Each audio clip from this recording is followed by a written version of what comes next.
Hello, it's Lady Lou, the Silver Cinderella, coming to you from deep in the heart of Texas. Welcome to the show.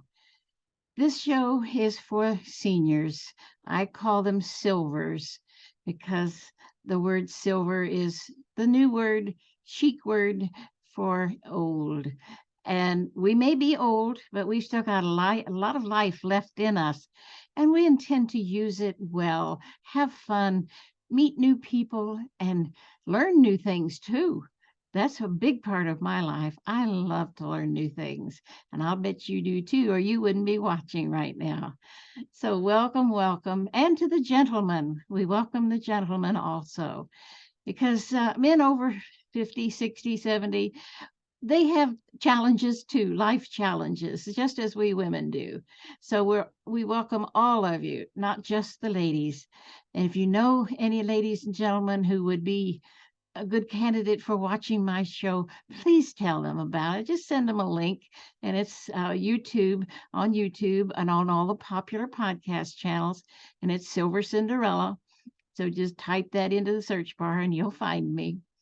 But welcome, welcome. Today we're going to talk about my story.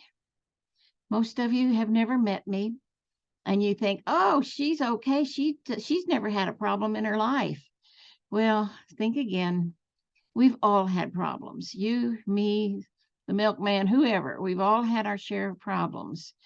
And mine began when I was 44. I lost my husband to cancer. And he was older than I was, so it was not a surprise. We had talked about it, but as you know, it's always a surprise when they die because you're not prepared. Even though you know it's coming, you're not prepared. And at 44, I was still so naive. I had not really grown up, if you will, and it was a huge shock for me. And it just was so devastating that I didn't know what to do. I had always been someone's daughter or someone's wife. I always had a man in my life to take care of me or to just be there. I always earned my own living. I had jobs, but they still were there. They were my security, my anchor. And you get used to that and you feel secure. And then all of a sudden, that security has been ripped away from you. I didn't know what to do. I didn't know who was Louise. At 44, I didn't know who I was. So I spent the next 12 months, count them, 12 long months, hibernating in my house.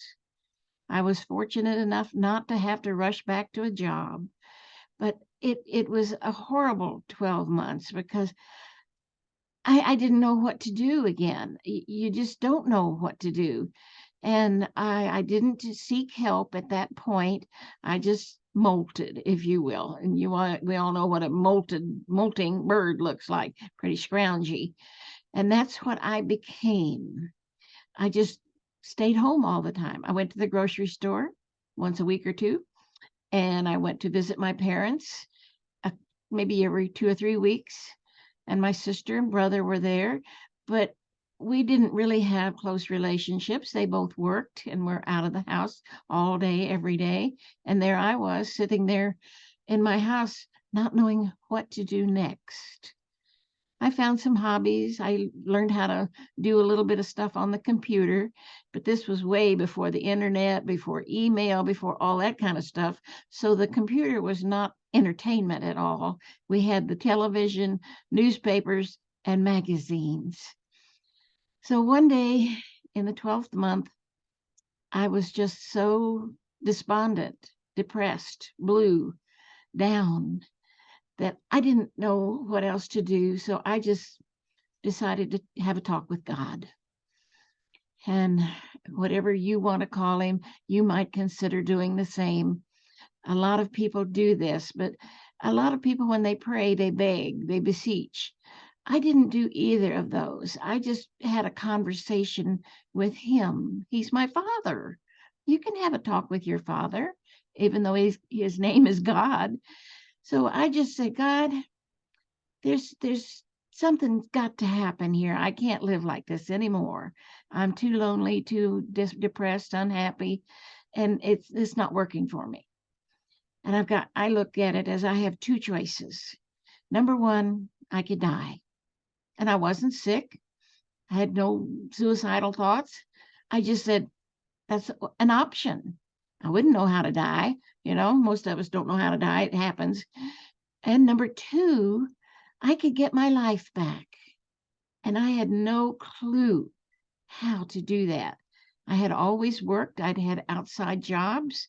I had retail jobs and I went into outside sales.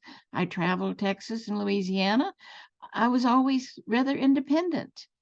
So to be stuck in the house all day, every day by myself and some cats, I had 3 cats and a dog, and I just couldn't live like that anymore. Maybe some of you can relate if that's where you might be at this point, but know that there is a choice. And that was my choice, was to talk to God.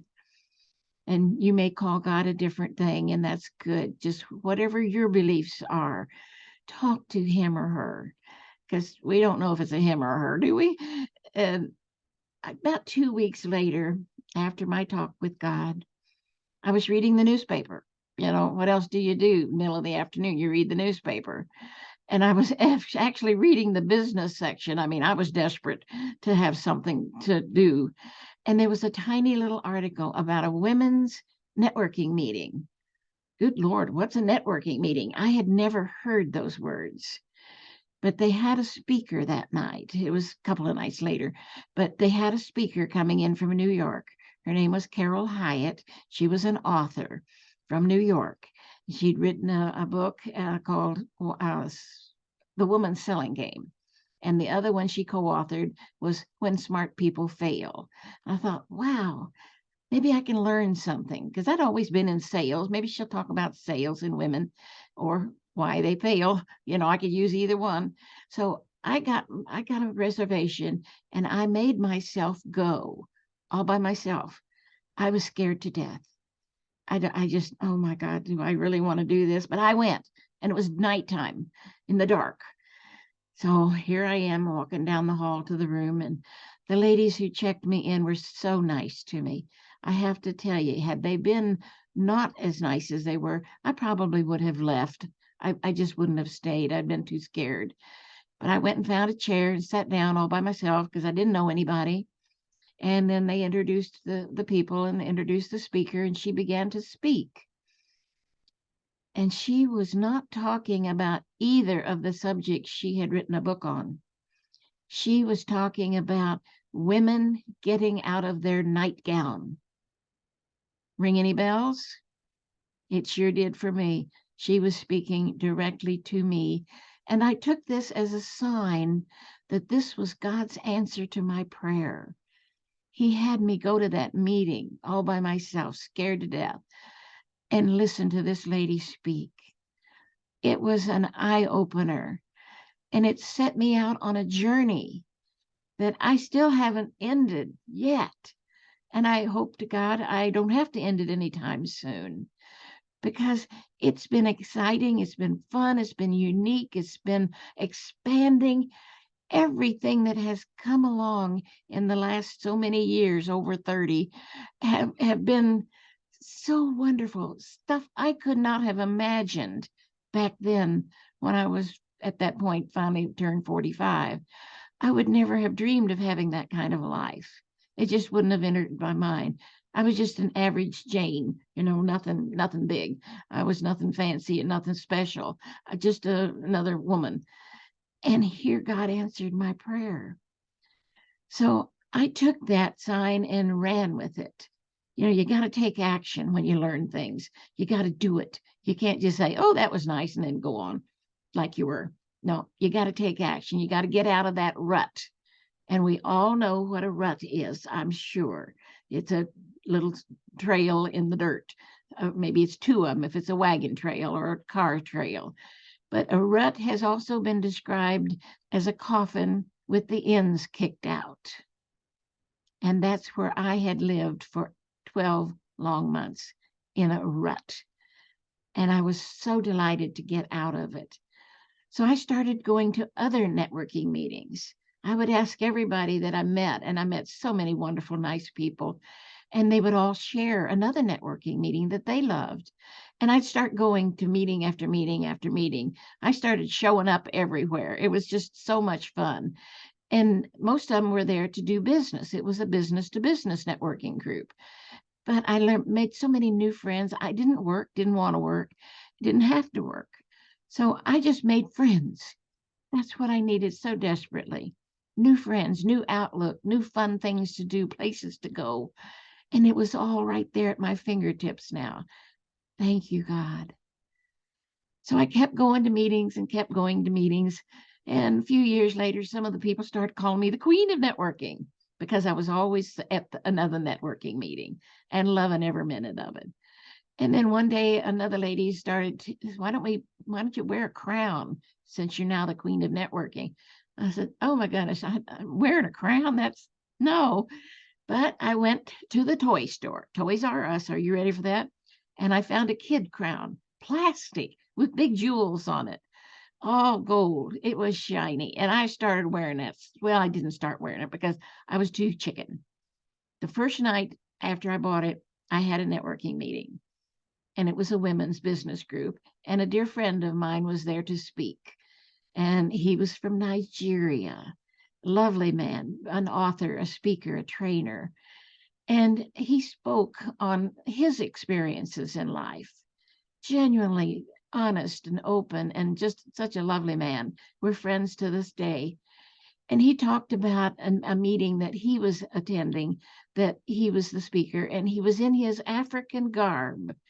And you can just see this beautiful black man with this white flowing gown all the way to the floor and big sleeves, and he walked beautifully, and he had a white hat, just a dynamic look and a dynamic man. And he made an impression on the audience. And one man in the audience was having a seminar or conference in California, I think, and he invited this man to be in his program, to be his keynote speaker. So they signed all the papers and the contracts and stuff and got it all ironed out. And then a couple of months later, he flew to California and was there at the conference, networking, of course, talking to the different people he'd met there at the meeting. And he all of a sudden heard the organizer say, I can't find my speaker. Where's my speaker? And Ola walked over to him and said, I'm right here. And the man was, oh, no. Ola was wearing a business suit.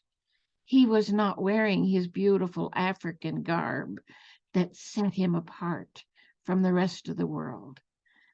And that's what that man wanted for his conference. He wanted that uniqueness that this man would bring to his event. And Ola didn't know that. The man had never told him how he would prefer that he dress. So I guess, you don't wonder about this crazy outfit I'm wearing. Well, the very next day, I had another networking meeting. I wore that silly crown, and I didn't take it off for a couple of years, literally. Every place I went, I wore that crown. And people started laughing and talking about me. Oh, there's the queen over there. I had more fun, even more fun. And I wore a giant spider pin on the back of my shoulder, like it was crawling up to my neck. And people recognized me everywhere I went. Oh, there's the queen. And I just had more friends. I had started an email newsletter. I had 1,800 people on that list. I knew that many people now from networking. Some just acquaintances, and some were friends, some were dear friends, because I did make some very dear friends and had the time of my life and got my life back. That was what I chose, but it was a life totally different from anything I had ever known. So it was beautiful, and I relished it. And I taught networking meetings, not meetings, training people how to network, business to business networking. And it just progressed from there. And I had more fun, made more new friends, went places, did conferences, traveled with a girlfriend. We just had a blast. And then over the years, my mother became ill, And I was kind of the main caretaker for her, and I take her to doctor's appointments and things like that. And she lived 50 miles away from me in another little town. So it got to the point where I had to kind of let go of the networking, and it had run its course. Of course, things happen and it's time to move on. So after a few years, she passed on. And then my brother and sister, who had good jobs in Houston, asked me would I like to live in her house up near Conroe, which is 50 miles north of Houston. And I'd been considering moving to the country. I was raised in the country in Missouri, and I wanted to get back to the outdoors, to the country. So it took me like 2 seconds to say yes. So I sold my house and I moved to Conroe and became a lady farmer. And then I got my master gardener certificate because I love plants. I love to watch things grow, and it was just fun, fun, fun, more new things. And I still went back and forth to Houston, did some networking, but not a lot. And eventually it got so I didn't want to go back to Houston anymore. It's too busy. The traffic is so wild. And so I just became a lady farmer and stayed home a lot and loved every minute of it. And I've got 5.5 acres, so I got plenty of room. And it became a whole new way of life. And then eventually I kind of started thinking there's something else. Let's see what else is out there. So I recreated myself again, and I became the baby boomer babe because I wanted to help seniors like myself. I was a senior by then, and I wanted to help them learn how to have a fun life too. Because so often when older women and gentlemen lose their spouse, they go into a funk of depression. Now what? Do I have to find a new spouse? I was too busy to find a new spouse.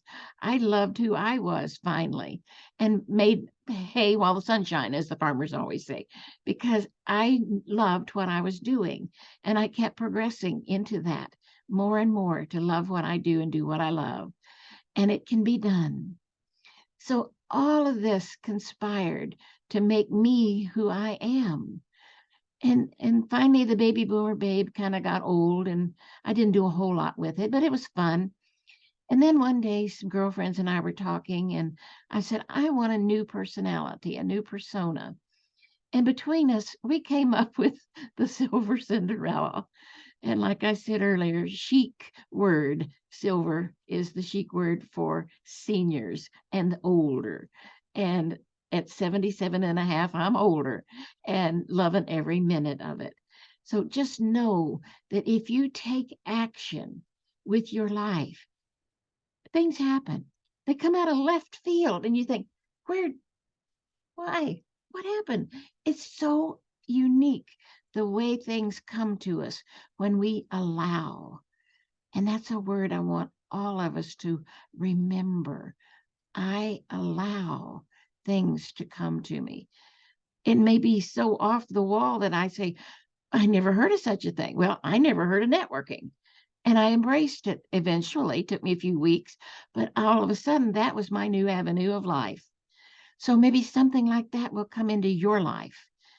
Follow it up, pull that thread, far as it'll go, pull it and pull it and pull it. And that way you can reel it in, as they say.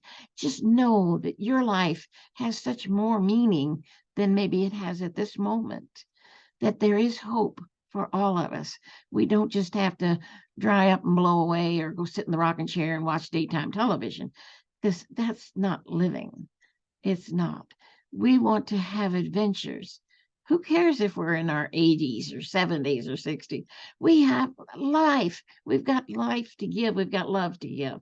And we can do things because we now have the freedom. Did you know there are over 74 million baby boomers running around in this world? There's 74 million of us. And of course, we're dying off because a lot of the seniors are in their late 70s.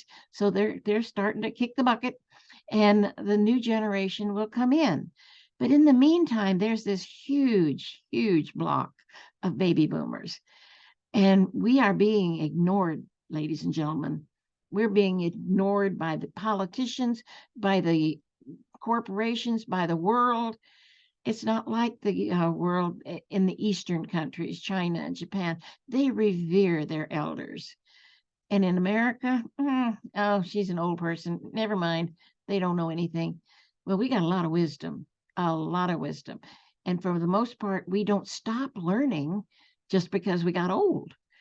I learn something new almost every day. I feel cheated if I don't learn something every day. And it happens occasionally, but if while I'm on the computer, I might learn something new or somebody might say something to me. My dear friends on the phone, I do keep up with my dear friends on the phone and on Zoom. So there's no excuse if your friends live 50, 60 miles, 100 miles in the next world, even over in Asia, but you can stay in touch with them with the phone and with your Zoom. Zoom is so easy to learn how to do. And there's other little applications you can find. Zoom's the only one I use because you're going to laugh. I don't own a cell phone. I don't want a cell phone. I don't want to learn how to use it, don't want to mess with it. And besides, it's harder to see. So I have a giant screen on my computer, so I don't miss a thing. So you can make your life what you choose and how you choose and when you choose. So just know that it's up to you to take action, get up out of that chair, go meet people, go do things. If you can't find a networking meeting, start your own. That's even more fun. And it doesn't have to be business to business networking. It could be a book club. It could be a gardening club. It could be just a tea party once a week with your girlfriends. And you get together and you share. And sometimes you might get together on the internet, on Zoom. I had a networking meeting on Zoom a couple of years ago. We had a great time meeting and greeting, even virtually.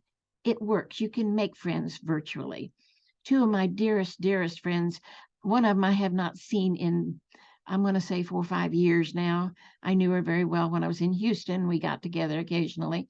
But once a year, we probably got together, even back then, and we'd just pick up where we left off. She was that kind of friend. And she and I have become extremely close in the last year or so because we've gotten to the phone. We even created a dowsing club. And if you don't know what dowsing is, it's using a pendulum to get answers to the things that you seek. And I'm starting another dowsing club next week. Well, we won't talk about weeks, but if you're interested in learning to dowse or you already know how to dowse, come join us because we love new faces and new people. We want to meet you. So send me an email at Texas Lady Lou. Well, no, let's send it to Lady Lou at silvercinderella.com. So it's Lady Lou at silvercinderella.com. Send me an email. Said I'm interested in your dowsing club, and I don't know how long it'll last. This is our second time to start it up again. It's about an hour, and we help each other. We work on the ailments. We work on our emotions. We work on our spirituality. It's just a delightful way to help yourself and to make new friends at the same time. So I'm excited to be here and to be here to help you. So I appreciate it if you would subscribe to my channel, tell your girlfriends and your gentleman friends what's going on over here, and come and join us. We'll probably have just a weekly show, and it'll be scheduled soon. But it may come to more than that because I've got some people I want to interview that are dynamite. You're going to love meeting them too. So we're going to have a lot of fun. We'll do things different and you'll learn some stuff and you'll have fun. That's what life is. I made that decision when I moved up here to the country that I'm not going to do anything unless it's fun. And doing these shows is fun. So you might even have a show in you, a podcast or a video show on YouTube. You know, it's free. You can use YouTube free and you can put the podcasts out there free. The only thing you might want to buy is a microphone or a good camera. And you can use the camera on your laptop. Most of those are really wonderful cameras.